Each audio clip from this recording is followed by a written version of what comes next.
Hello friends, good morning সবাইকে। কেমন আছো সবাই জানিও।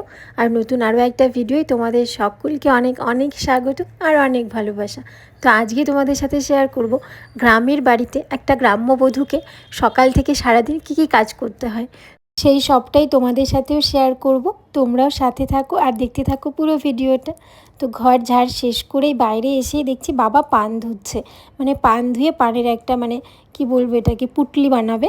আর আজকে যেহেতু আমাদের এখানে পান বাজারে হাট, তো সেখানে গিয়ে সেগুলো আবার বিক্রি করা হবে। আমি চলে এলাম আগে গোবর নিতে, কারণ আগে যদি গোবর না নিই তাহলে সবাই গোয়াল পরিষ্কার করে ফেলবে আর আমি কিন্তু ঘর মোছার গোবর পাবো না। চলে এসেছি গোবরটা নিতে। আর দেখো কি সুন্দর একটা বাছুর হয়েছে আমাদের পাশের বাড়িতে, এত ভালো লাগছে বাছুরটাকে, ইচ্ছা করছে নিয়ে চলে আসি বাড়িতে। তো এবার গোবরটা রেখে দিলাম আর হাঁসগুলোকে বাবা ছেড়ে দিল। দেখো হাঁসগুলো কি আনন্দে দিঘিতে যাচ্ছে। আর ওইখানে গাছগুলো দেখা যাচ্ছে না বড় বড়, ওখানে কিন্তু আমাদের কাল দিঘি, মানে আমাদের বাড়ির খুব কাছে, মানে সারা রাত বন্দি থাকে তো, আর সকালে ছাড়া পেলে ওদের কি খুশি। আর এবার আমি বাকি ঝাড়ঝাঁটাগুলো কমপ্লিট করে নেব, কারণ আমাদের বারান্দাগুলো ঝাড় দেওয়া হয়নি। তো প্রথমে আমাদের বাড়ির বারান্দাটা ঝাড় দিলাম আর এবার বাইরের বারান্দাটা ঝাড় দিতে চলে এসেছি। আর ওই দেখো ওই কাকিমাদের সবার কিন্তু বাড়ির কাজ সেরে তারা আবার চলে এসছে গল্প করতে, মানে তারা আরও ভোরবেলাতে ঘুম থেকে ওঠে। এবার আমার তো অত ভোরে ঘুম ভাঙে না, আর এমনিতে আমি দেরি করে উঠে অভ্যস্ত। আর এই দেখো বাবার সেই পানের পুটলিটা। আর আমাদের আরও শোনার না ভীষণ ঠান্ডা লেগে গেছে, এত কাশছে মেয়েটা কি বলবো, মানে ওর শরীরটা খুব খারাপ হয়ে গেছে। সেজন্য দিদিভাইকে বললাম তুমি আর এত সকালে উঠো না, ওর ঠান্ডা লেগে যাবে। আর বাবা দেখো ঘুম থেকে উঠেই তেলের বোতলটা রোদে দিয়ে দিয়েছে উঠোনে, কারণ হাট সেরে এসেই স্নান করে যাবে কোথাও একটা কীর্তনে, সেই জন্য তেলটা না গড়লে তো স্নান করতে পারবে না, কারণ প্রত্যেক দিন বাবা মাথায় তেল দেয়। যদিও আমরা তেল দিতেই পছন্দ করি না। এর মধ্যে দেখো অনু উঠে গেছে ঘুম থেকে, আর আমার ঝাড় দেওয়ার পরে আবার একটা পাতা পড়েছে, তো পাতাটা তুলে নিয়ে এবার নোংরাগুলো আমি ফেলতে যাচ্ছি।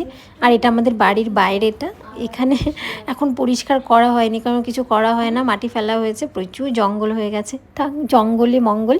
আর একটা দেখো চাল কুমড়োও হয়েছে, তো পরে তোমাদের দাদাভাইকে বলবো তুলতে।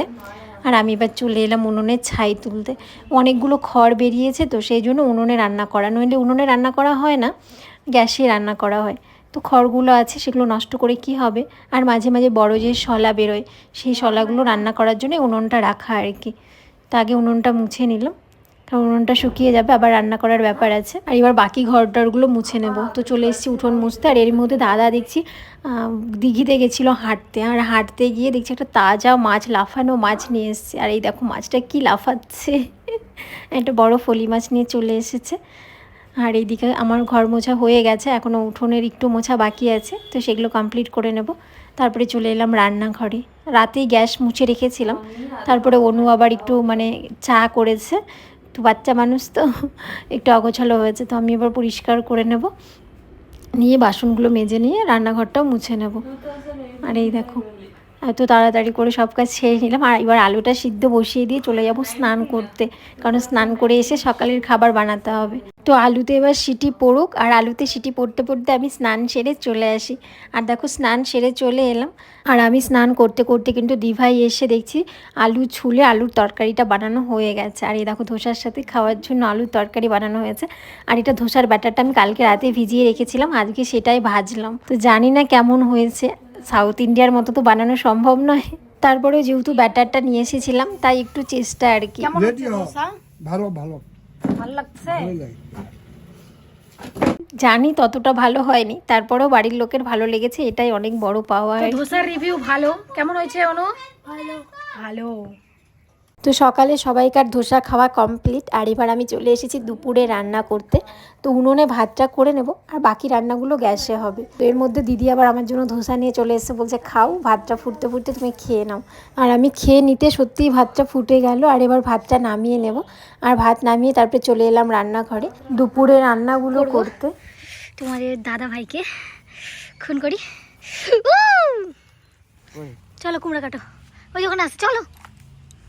আর ওই এখন আমাদের গাছের কুমড়া কাটবো আমরা, ওই যে ওখানটা পাতাটা ডালে, দেখো এই তো পাতাটা ডালে, দেখতেও পায় না, চোখেও দেখে না, বুঝলা, চোখেও কম দেখে।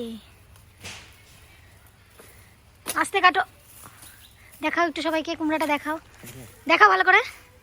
এই দেখো তোমরা চেনো চাল কুমড়ো, এই দেখো এটা গাছের চাল কুমড়ো, টাটকা, এখন পারলাম, এখনই খাওয়া হবে, সেই স্বাদ। এত স্বাদ কে, এত স্বাদ কে আর দেখো কুমড়ো কাটতে কাটতে কুমড়ো ভাজাও কিন্তু হয়ে গেল। পটল ভাজা, কুমড়ো ভাজা, শাকের ঘন্ট, ফুলকপি আলু পনির দিয়ে ঝোল, সাথে মাছের ঝোল। আর এই দেখো সব করতেই বেজে গেল 12টা, কারণ টাইম কলের জল চলে এসেছে। তো আজকের মতো ভিডিওটা এতটুকুই। সবাই খুব ভালো থেকো।